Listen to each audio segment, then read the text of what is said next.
So today we are reviewing how to create just the CMA portion in the Core Present because, I've challenged you guys to do the real estate review challenge, which is doing 50 real estate reviews in a 2-week period. It is a lot, but like I said, I'm going to walk you through step by step how to do it. And then it's actually, it's pretty easy. Does help if you have some knowledge of the area that you are looking at. So particularly for those of you who are newer, may take you a little bit longer to do some of these just because you do want to spend a little bit of time getting a feel for the comps that you're going to be utilizing. But if you are newer in the business, that's a good time. That's time well spent anyway. So before we get started, I did want to share a couple of things in the, here we go.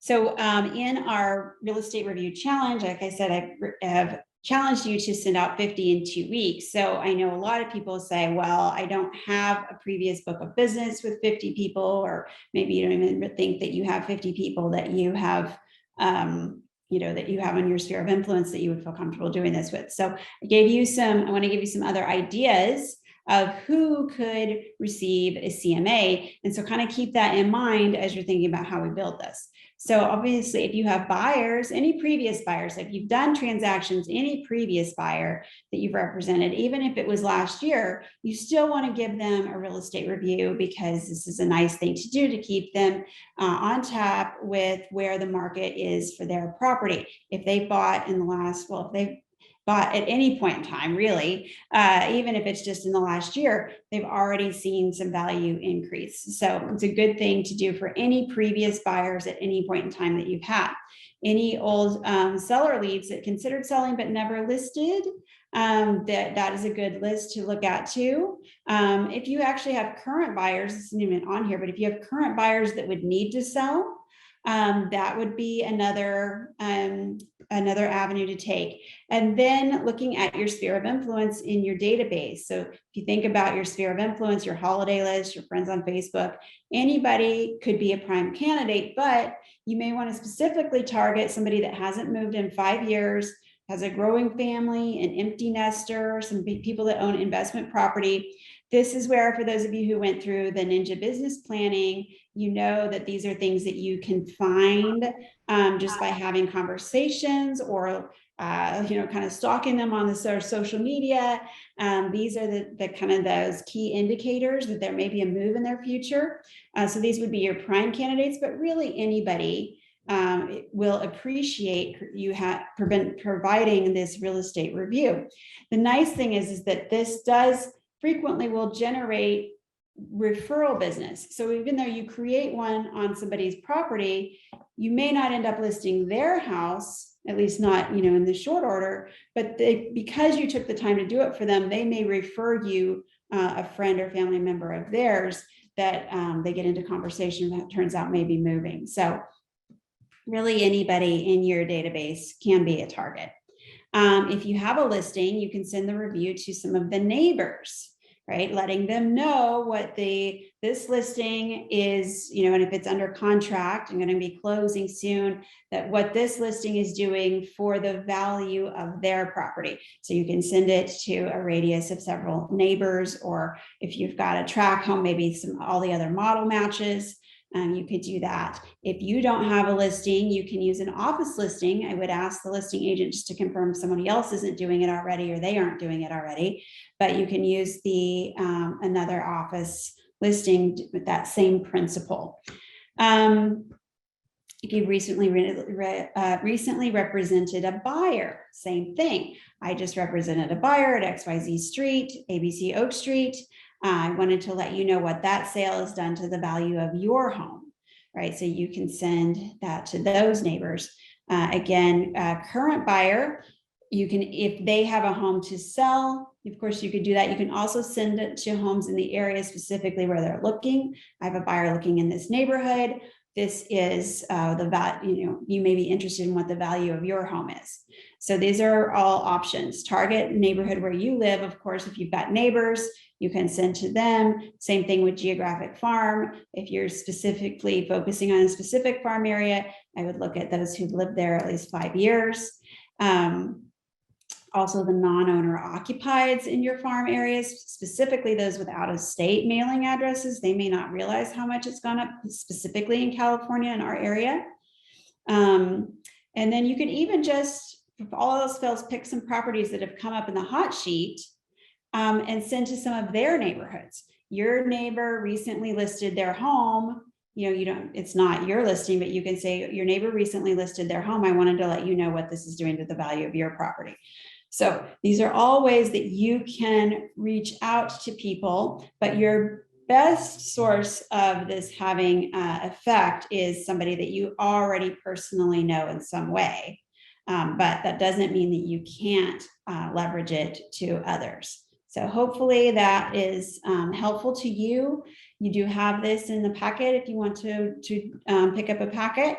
And I wanted to also let you know, Merilee reached out to me. She has her title toolkit. So if you're looking to take a farm area and then filter it out by the number of years they've lived there or the non-owner occupieds, title can obviously help you significantly with that. All right, so wanted to kind of go through that. Also just wanted to make a pitch for HomeBot. After you've done your real estate review and given that to them, then you can put them into HomeBot, working with Partners United to have them receive a regular update on the equity in their home. So there's just some ideas for getting these out there. So now let's go take a quick look at how to do it in KB Core. So let me go over here into Chrome. Oops, this is one we already did. Let me show you right from the beginning. So when you are in KB Core, this is your dashboard. And you'll see over here, everybody see my screen? Somebody give me a thumbs up so we know. All right, thank you. This is the marketing tab over here. If you hover over that, you'll see down here at the bottom of this list is Core Present. So this is what you would click on, Core Present. And that's going to open up a new window and bring you into the Core Present dashboard. For those of you who've been around for a while, you know that this the foundation of this was what was originally dashCMA, and it was purchased by KB Core and became Core Present, but the dashCMA is the CMA portion of it is really still substantially the same as it was before. What's nice about this is that it creates a report that looks very different than what any of your agents and other companies are able to provide for them. So this does set you apart, differentiates yourself, because there's not, to my knowledge, there's no other brokerages, at least in our service area, that have KB Core with Core Present, or if they do, it's a single agent that's added it on as an add-on. But as Dillbeck, we are providing this tool to you, which is a really nice thing. So once you're in here, you're going to click on Win the Listing. So when we've done that, we start adding in the property address. So I'm going to use a sample property in Dos Vientos. And there it is. It should start auto-populating. And my Zoom is getting in my way here. You'll hit, once you've got that, you'll hit Next. And it's wanting you to confirm the property information. It pulls this from public records. If it's not correct, if you know that it's not correct, you can make that adjustment, but it is going to pull from current property public records. Then here's the thing, and I do find that this does throw some people off. You want to go to the gray bar and hit Next Comparable Details.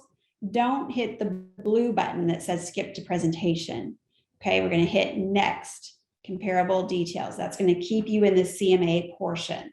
I think our tendency is to want to hit the blue, but we hit the gray.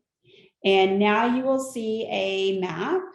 It starts with the default of a 1 mile radius. With the, if you can kind of see on the screen, the orange house is our subject property. And it's going to show you down here at the bottom, the blue would be coming soon. We actually don't have any right now coming soon. Tight inventory in this market right now. We've got a active match, pending match, sold match based on these colors. Now, I personally, you can leave it as a 1 mile radius depending on the property that you're looking at.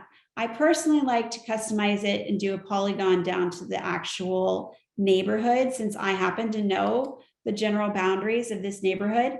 I'm going to click on this polygon tool, come over here and just give this a, let's see, close right here.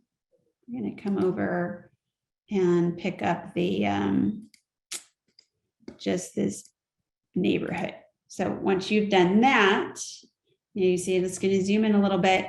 Now I've got a few more property matches here down at the bottom. Got enough really to work with, but just for your information purposes, how it comes to, you'll see that there's some here that are sort of grayed out.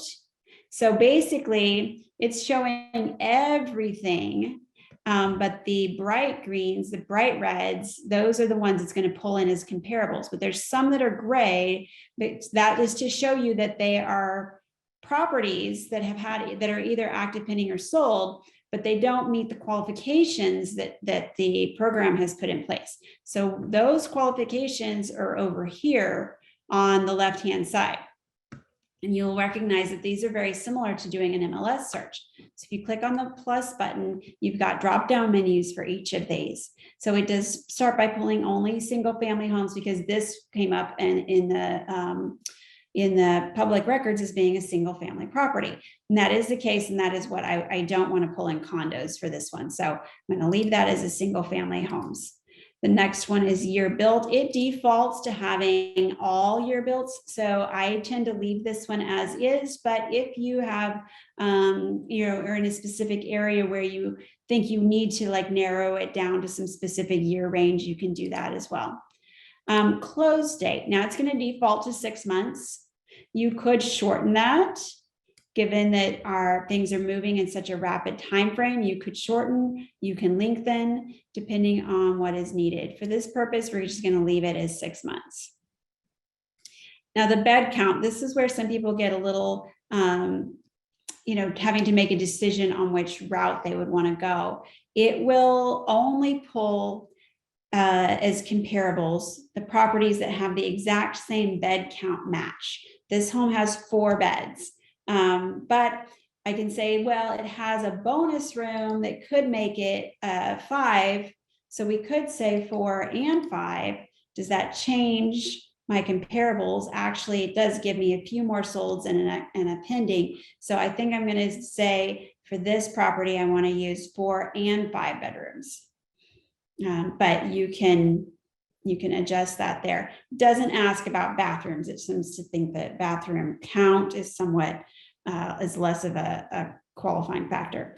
Square footage, it's going to pull 20% plus and minus. Of course, you can again adjust this if you want it to be different, but 20% is a good range to use. And then lot size, it's going to pull all lot size as a default unless you specifically want to narrow down lot size. I generally don't. If for some reason there's you happen to know of another property that didn't get pulled in, maybe it's at a different geographic area, but you think it should be added, you can always manually enter an MLS ID. But I don't find that we need to utilize that much, particularly in this for the purposes of doing a real estate review. If you were doing this for a listing presentation, then you probably would have spent a little bit more time in the MLS doing searches for comps before doing this. And so you may know some things that you want to add in. But for the real estate review, you're just trying to get them a good overview. So this is a good route to go. All right, so now again, We've decided this is the criteria we want to use. And if you want to, I'm going to zoom in here and I see that it's showing me that there's one right here that's super close to my subject property. It didn't get pulled in. So I click on it because it's grayed out. It's not being included, but it's showing me in this stage that I can choose to add it.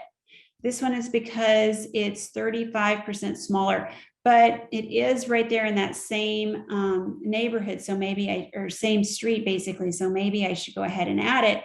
I can click here and say add to comps. And now I've got it included as well. Right, so that's what the gray is for. And if you've got something that's right next door to your subject property, you probably want to make sure it's included, even if it doesn't fit in with this criteria. So once we've got that part figured out, we're going to click here next to build CMA. So if you remember to stay on this gray button each step of the way. We're going to click next to build the CMA. Were there any questions about that piece of it before we go on? These are all good. All right, it's not too hard. Very similar to running MLS. All right, so now we see we're preparing the analysis. This is the address. This is what we've got. We've got 2 active, 1 pending, 20 closed. And this was the criteria being used. You can edit this stuff here. Now, what we do is we scroll down here and we start, it's called the graph. We're always referring to this as the graph. And so the graph is going to tell the story of the value. And you've got these options here across the top that will help you decide how to tell the story. Right, so the very first thing you want to do is go into just number 1 is review the results. So we were looking at them as just pinpoints. Now we're going to click on here and you can see the detail. So we see the map and we've got each one showing the details. So I'm going to click on one and you can see that now I've got all the MLS detail as well. The description, it's even got the listing information, how long it's been on the market. I can flip through the pictures and take a look at that. If I want to see the pictures bigger, I just do that for the full screen. That's a pretty house. Now we're going to click escape to get back. So now I can see where this is in relation to my subject property. I'm going to do this with each one of my comparables that's listed over here. Reason being, I need to decide if I want it to be a star, a thumbs up, or a trash can. So hopefully you see right here on each one of these, you have the options, star, thumbs up, and trash. And what this means is if it's a star, it's going to be specifically identified in our graph. Actually, it called out the specifics of this property. If it's just a thumbs up, then it's going to be included in all of the averages and the statistics, but it's not individually identified on our graph. If it's a trash, then we're not including it at all. All right, so for the purpose of this, I've only got 2 active, so I want those to both be starred as well as my pending, because these are, what's truly active right now. Now, where we may make some different choices is down here on the closed homes. And the closed homes, I don't want to obviously star all 20 of them. We don't want all of them on the graph. That might get to be a little overwhelming. So we really want to just pick the ones that is going to be the closest to the subject property. So for example, I'm looking here. If you'll see, each one tells you how close it is in size of square footage, as well as location. For this particular real estate review, these are all Dos Vientos, which is a specific planned community. So I'm a little less concerned about the location, but I do want to be as close as spot on as I can with size. So here's one that's 53 square feet smaller. If I click through that, I can see that perhaps if it's maybe a former client, I know it may be a similar condition. So I'm going to say this one's pretty close in size. I want to star this one. There was one over here that was 35 square feet smaller. So it's also very comparable. We're going to star that one as well. And the rest of these I'm going to have as thumbs up, right? And you do want to take a few moments and look through, take the time, right? I'm not personally going to go through and look at every photo right this minute, but you do want to take some time and go through and make sure that what you're starring and thumbs up makes sense, right? So we've got these in the thumbs up category. I'm just scanning through here to see this one, 0 square foot smaller. I'm going to look at that because this one seems to be potentially a model match. And the subject property I used is a home of a former client. So I do know that indeed this is a model match. So I definitely want to make sure that this one is starred. So you can continue again to go through and just pick the ones that are the closest that you want to have included. Now this one is one, remember, that we added. It's actually quite a bit smaller, but it's super close. It's a neighbor. So we want to make sure that's on here because they're going to want to know what their neighbor is doing. And let's just show you, for example, this one. Let's see. This one, let's just say for example purposes that we don't want to use it for whatever reason. So I would say we're going to trash it. So this is how we would click on the little trash can. You will see that it then becomes grayed out here. And it is, where did you go? It becomes grayed out, but it is still available for you to, where did it go? There we go. It's grayed out, but you see you've got this little return arrow. So you could put it back in to the comparables if you change your mind later. But at this point, once you have trashed something, it's no longer going to be part of the averages and all of the detail piece. So it just goes off. Let's say this one, we'll trash this one too, because 1.6 million is a pretty hefty number for a comparable for this particular property. All right, so does all this make sense of how you can go through and you're picking stars, thumbs up, and trash? And Merilee, and how many, what's sort of best case scenario as far as how many properties to compare? Well, I would say ideally you want to have a decent amount that you can get in this market. It's harder to find sometimes right now, much in the way of actives and pendings. So if you can kind of broaden it enough to get a good number in your actives and pendings, you're closed. Hopefully you can find at least, 4 or 5 properties minimum, but if it's not in there, it's not in there, right? And you got to kind of think about how you would be doing it if you were needing to do a real valuation for them. That in that case, you may want to broaden your geographic area to try and find some more that might be good. I mean, having 20 or 18 in here is a good number of solds, and I'm only going to pick a few to go on the graph, but that at least gives me some really nice numbers to work with to work on for the statistics. Gotcha. So I would say it's going to be somewhat dependent on what you have available. If there's 20 homes in the neighborhood that have sold and you can use all those as comps, then that's fabulous. If there's only 3 or 4, then that's what you got. You give them what you got. It's not a clear answer, but hopefully. No, I understand. Yeah. Makes sense. The difference between the star and the thumbs up. So the star is going to put it directly identified on the graph, and the thumbs up is not identified on the graph, but it is included in all the statistics. So let's do this. You'll see right now I'm going to put this pending as just a thumbs up, and if I close it, you'll see we've got some properties specifically identified on the graph. So this is the 4 solds and 2 actives. Now, if I go back over here and I change this one to a star, this is Via Cerritos, and I close it out. Now you'll see Via Cerritos is identified on the graph. All of those other ones are being used to calculate these averages. So for example, this is this average list to sale price month over month. Now we've got all of those properties being included in those averages. Does that make sense? Yes. Cool.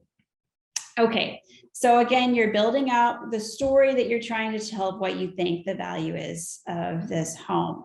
The next thing you would look at going across our board here is the trends. We don't have coming soon's our average price of actives. You can do average, median, highest, lowest. You can add any of these trends on here.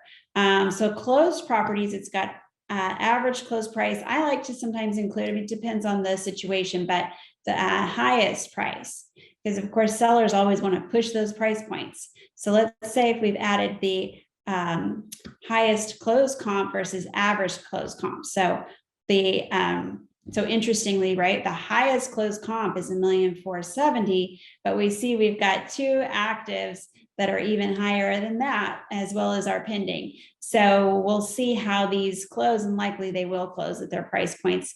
These are a bit larger than our subject property. So that's why these price points are a bit higher for them. But this would be showing where your trends are, and you can decide which trends you want to showcase on the graph. The features, we don't have really enough actives to get too involved with this, but you can have property with a pool or no pool. I'd rather look at this on the closed. So of closed homes with a pool, if I click closed and yes on here, now if I scroll down, I can see that closed with a pool, the average is actually lower than the closed without a pool. Which is interesting.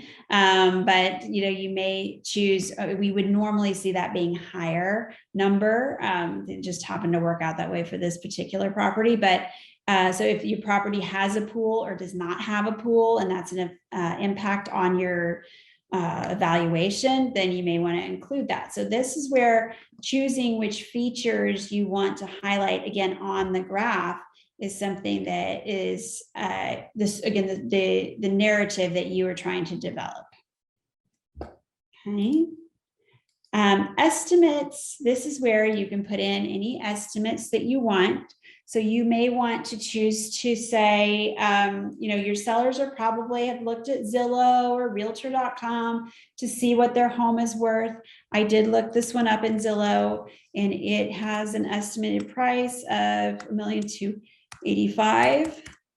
So if I want to add that in there, I would just stick that on. And now we can see Zillow has it way down here, right? And Zillow, of course, has decent algorithms, but it's not always accurate, and they don't have feet on the street the same way that we are. So this is sometimes nice to go ahead and add it in there, especially if you don't think that the Zillow is accurate.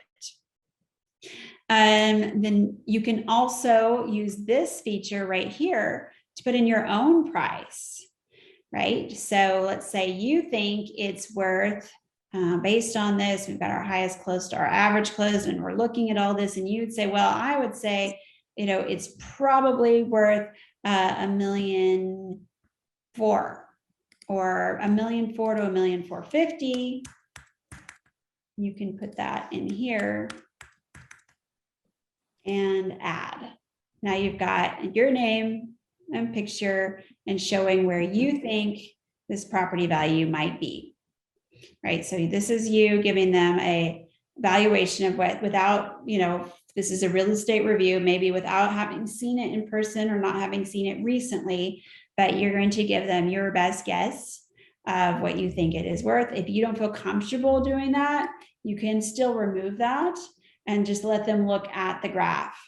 But generally, you're giving this to them to give them some your personal knowledge. You may want to go ahead and put your range in there. And then outliers is the last one, and this will have them, if they have the ability to do something larger, smaller, you can, that are available. But this is the thing, that the actives, the inventory is so low right now that it's hard to use the outlier feature.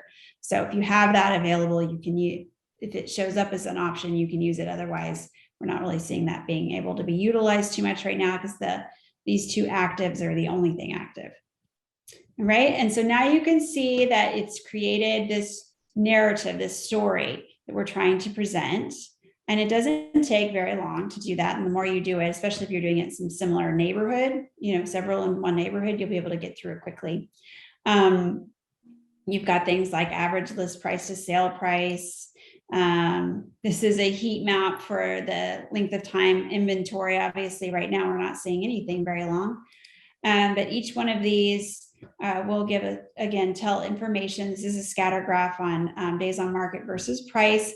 And just in case you guys haven't used Core Present very much, you can see that when you click on it, the pinpoint, it will actually pull up the details. Okay, so when we have done this, we've created this story that we want to have here. Now we see right here, this is the important part. You want it to save as a CMA only. So I'm going to click that, save as a CMA only. Okay, give it a second while it saves. It is going to ask you to save it to a client. So my daughter gets to be my client all the time for all of my training purposes. So it's now been saved to past reports. You can click OK. If you were to be moving forward into doing a listing presentation, this is where you would go to create the presentation. But for today, we're talking about using it for real estate reviews. So what I'm going to do is actually just go back over here to the Core Present dashboard. And you can see that my Via Rodeo is right here.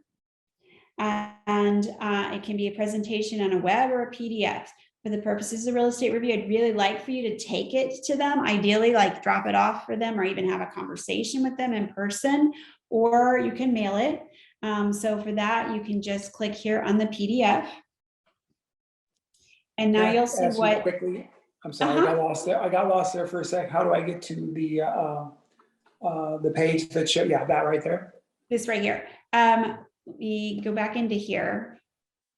Let's say if I was in this section or, Oh, okay. At any point in time, it's this green Core Present icon. Okay. Top left.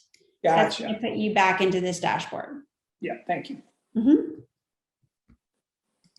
Now you can see that I've got a really nice report, easy to read for a seller, very impressive.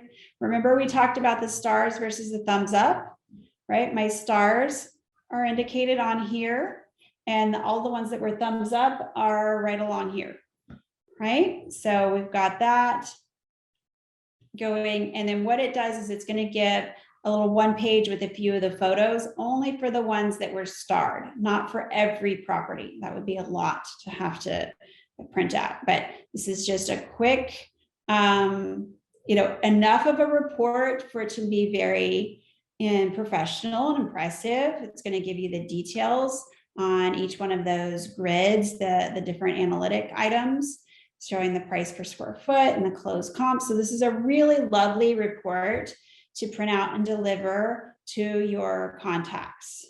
It can be, of course, emailed as well. So you could do that, but it is really nice to have a reason, particularly if it's somebody that you know, to deliver it to them or even mail it to them so that they have a hard copy. There's some real value in that piece of it.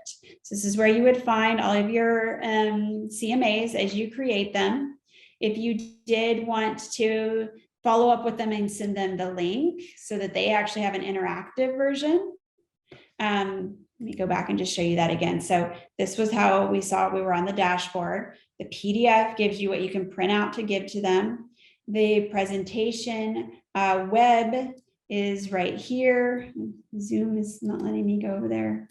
Hold on. So now you can see this is actually an interactive item, and these are actually texting them can work as well too, because sometimes people are more likely to open something if you send it that way than just via email. But you can see that the client actually has the ability to come in here and see the details themselves. If they click on the comparables, they get this same view But you'll see they don't have the option of star, trash, and thumbs up. You have done that. They don't have that option, but they can come in here and look at all the photos and see the details. They don't have access to any of the private remarks, but they do have full access to the rest of it.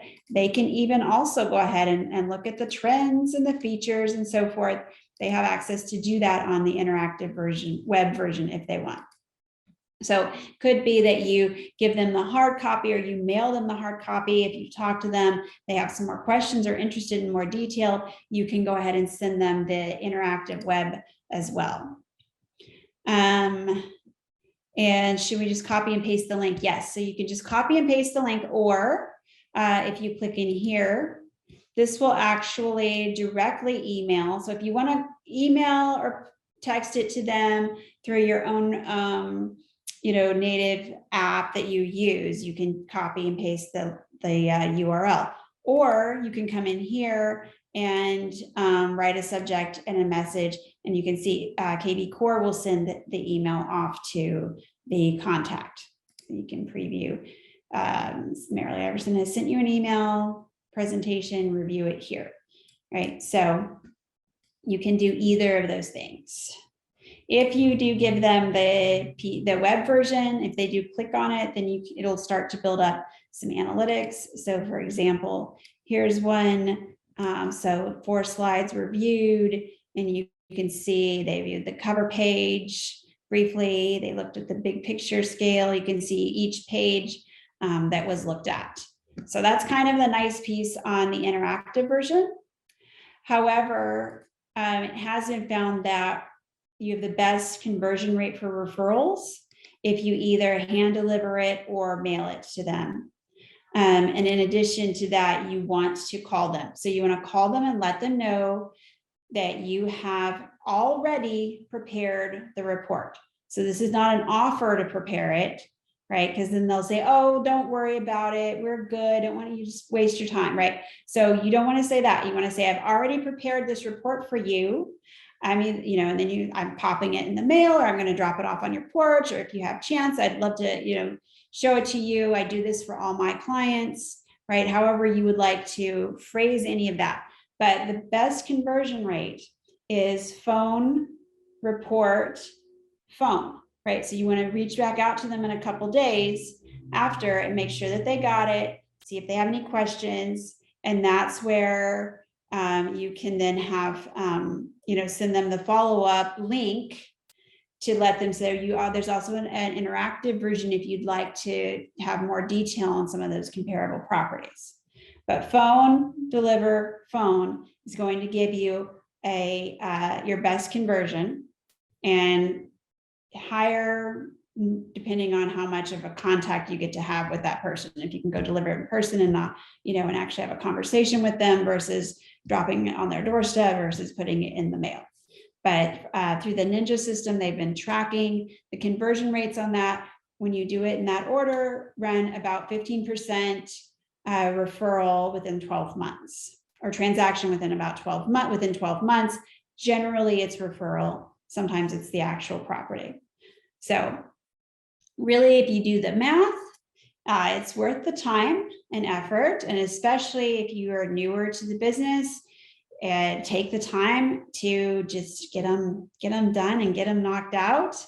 Any questions on the nuts and bolts of how to create the report, where to access that, and then print that out? Yeah, you guys got it. So within my office, we've got the offices. We're getting those out today and tomorrow. You have a little folder that you can come pick up, and it's got some instructions. So we've got the list of the 50, how to find 50 contacts in case you don't have 50 past clients.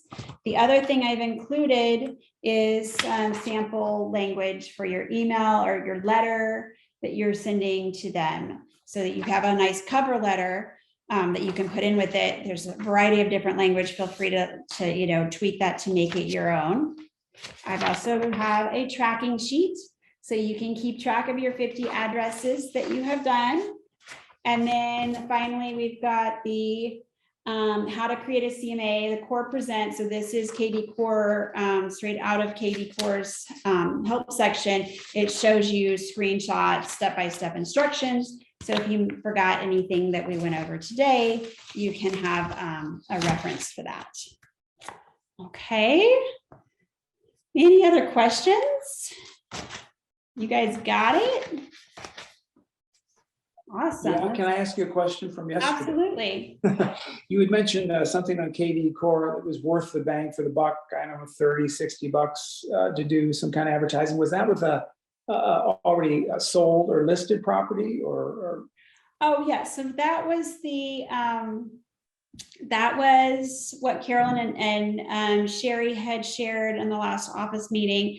They both got listings using the property boost. That's what they were. Yeah, they were doing okay, property boost. Okay. So they had done sold properties and then boosted it, which basically does digital, primarily social media advertising of that property within a geographically targeted area.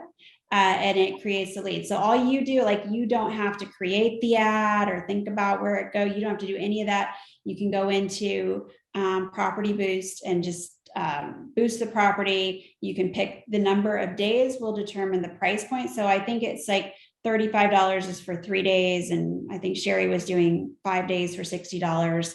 And those leads then will come into KV Core. And so the key then is to nurture them as well, to send them follow-up email, which it will kick off a campaign within KV Core when you do that.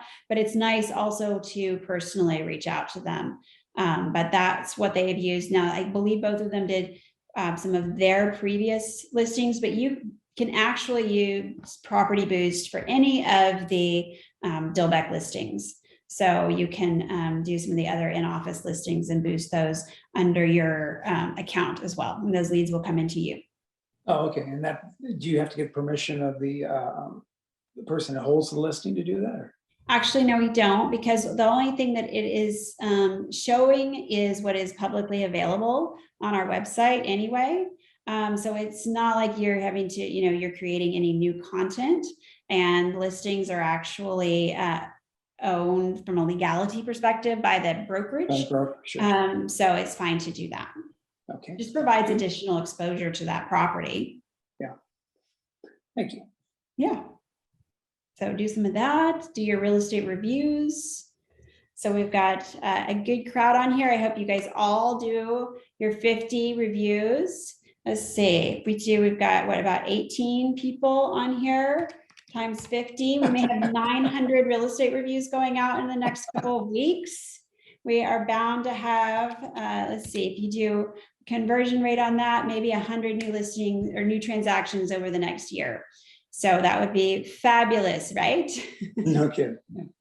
And we've had several of my agents that did this last year did point to this being something that generated transactions for them in 2021. So I know we'll do even better in 2022. All right, feel free to reach out to me if you have any questions. The MarTechs also are fully up to speed on how to use Core Present to create a CMA. So if you are having any technical challenges with that, feel free to reach out to them as well.